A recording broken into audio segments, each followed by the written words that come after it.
Hi students, today we will take a look at 4.9a representing data on a frequency table, dot plot or stem and leaf marked with whole numbers or fractions. Who can tell me what it means to represent data? So let's get started. This is an example of data on a stem and leaf model.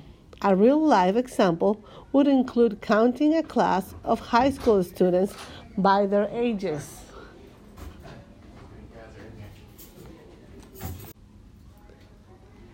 Or counting the number of touchdowns scored for a season.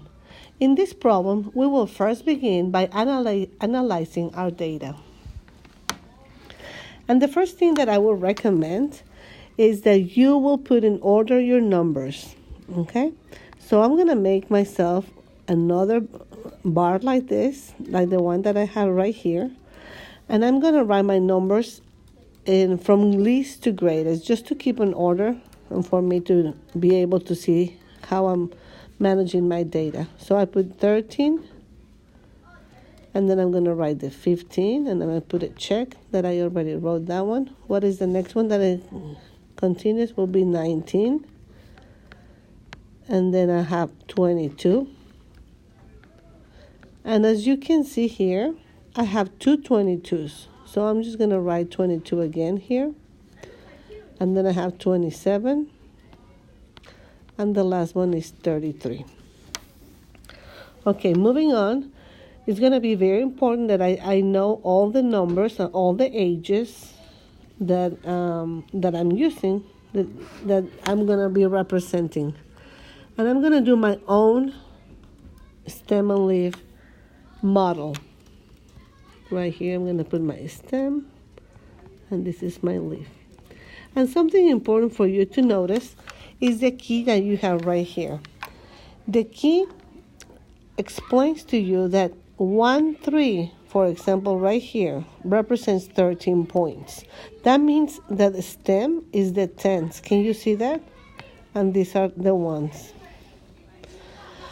So when I'm doing my own stem and leaf, I'm going to write the same way.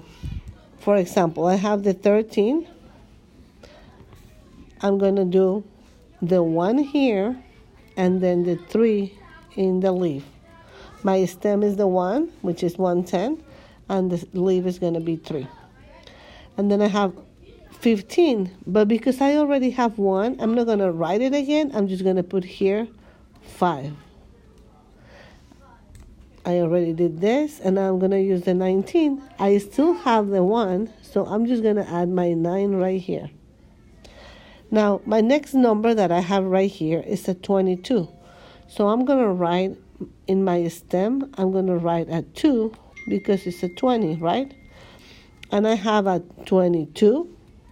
In the leaf, I'm going to put a 2. And in the other leaf, and then I have another 22.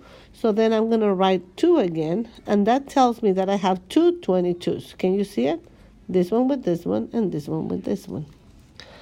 Now, moving on, I have a 27, so now I'm going to put here the 7 with the 20s. Last, I have a 33, so I put a 3 in the stem, which is a 30, and I'll put a 3.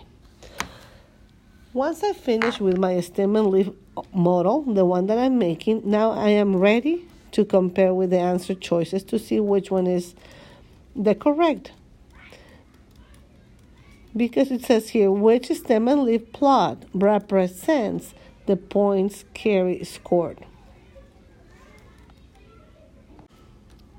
Now I am ready to compare to the other one, to the answer choices.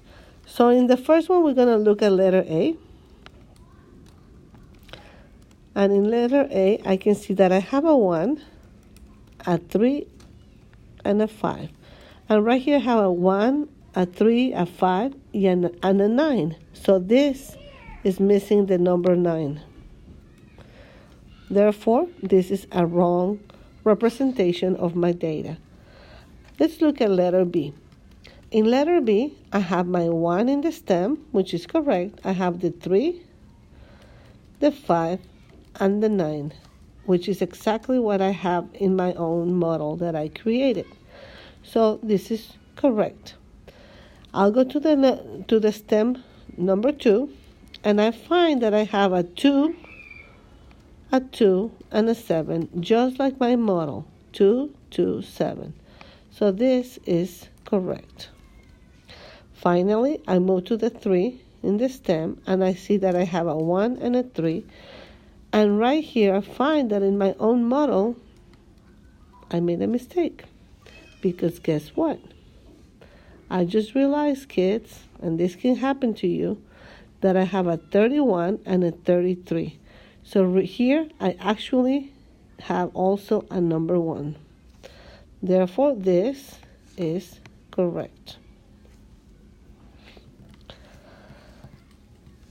So maybe this is my correct answer. Let's just check the other ones just to make sure that I didn't make any mistake. So in the letter C, I find that I have the 1 in the stem, the 3, the 7, and the 9. But this 7, I don't have a 7. If you look at mine, I have a 5. So the 7 makes it wrong. Right away, I can eliminate that answer choice. In letter D, I have the same 1, 3, 7, 9. But I already checked that I don't have a 7, I have a 5. So this is incorrect altogether. So let's just check again and let's recap. Carrie recorded the number of points for each of the words she created during a word game. And I can see here the number of points. Which stem and leaf plot represents the points Carrie scored? So if she was to make a stem and leaf plot, she would definitely have had to make letter B, because it's the one that represents truly and correctly her data. And this is a stem leaf, a way that you can just interpret and analyze if the data is correctly represented.